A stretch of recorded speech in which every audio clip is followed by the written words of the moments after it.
E aí? Se você é cristão, você vai entender aquilo que eu vou falar agora. Se você não for cristão, talvez este áudio não seja para você. Este áudio não, este vídeo. O que é que você acha dessa febre dos bebés reborn, que tem tanto dado que falar? E sobre o cristão reborn? O que é que você acha? O que é que você tem a dizer sobre isso? É que existe cristãos reborn, e muitos. Eu diria, inclusivamente, eu lhe perguntaria se você sabe o que é que um bebê reborn tem de semelhança com um cristão reborn. Bom, reborn em inglês significa renascido. E um cristão verdadeiro também é um nascido de novo.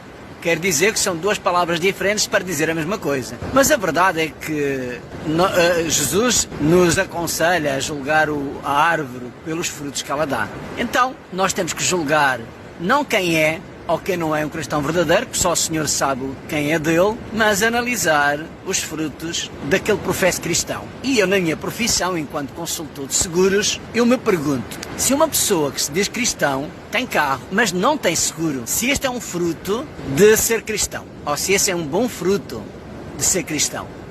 Porquê que eu digo isso? Será que não ter seguro faz de uma pessoa que se diz cristão não o ser? Talvez não, mas não é um bom fruto para um cristão. E porquê? Porque um cristão sabe que deve amar o seu próximo como a si mesmo. E está implícito que para amarmos o próximo temos que aprender primeiro a amar a nós mesmos, para depois sabermos como amar o próximo. Amar o próximo como a si mesmo. Então a minha pergunta é, alguém que tem um carro e que não tem seguro, será que se ama a si mesmo e aos seus, e é um bom mordomo dos seus bens? Fica ao seu critério. Eu acho que não. E se ele não sabe se amar a si mesmo e não é um bom mordomo dos seus bens, será que ele vai saber amar o próximo e vai saber respeitar e cuidar dos bens do próximo? E porquê que eu digo isso? Porque cada vez que alguém dá a partida no seu carro e o coloca na estrada, ele está sujeito a vários perigos. Entre eles, causar danos ao bem de um terceiro. Bater no carro dele, atropelar alguém, bater num muro. Enfim, não importa. O importante é os danos que causa a terceiros e, inclusive, pode até causar ferimentos e até a morte de pessoas que estão circulando na estrada ou circulando num outro carro. Até aí está tudo bem, acontece a todo mundo, inclusive aos cristãos.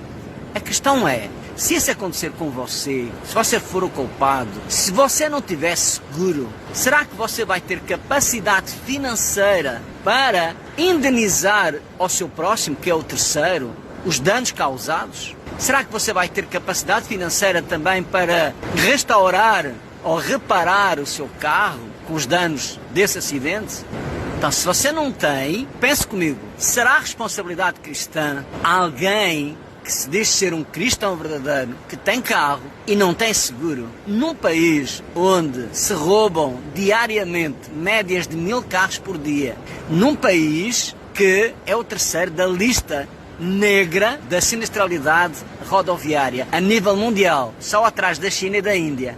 Um país onde estudos indicam que a condução dos brasileiros é a mais perigosa e as estradas do Brasil são as mais perigosas da América Latina. E num país onde o carro é o primeiro ou segundo maior património da maioria das famílias brasileiras. Nesta realidade, alguém que se diz cristão, tem um carro e não tem seguro, deve atualizar o conceito de ser cristão. Porque ele não está nem a proteger os seus bens, ele não está a ser um bom mordomo dos seus bens e não está a cuidar também ou a se prevenir para não causar danos a terceiros, que é o próximo. Logo, amar ao próximo como a si mesmo, neste capítulo, não vai dar. E então, se você se diz ser cristão, tem carro e não tem seguro, repense nos seus atos. Repense na responsabilidade que é ser cristão. E quando nós dirigimos o nosso carro na estrada, muita coisa pode acontecer. Assim, ao seu carro, aos seus familiares que vão com você no seu carro e ao carro ou aos familiares de outro condutor que está no outro carro. São vidas, são bens que, se não tiver um seguro, vai ser muito complicado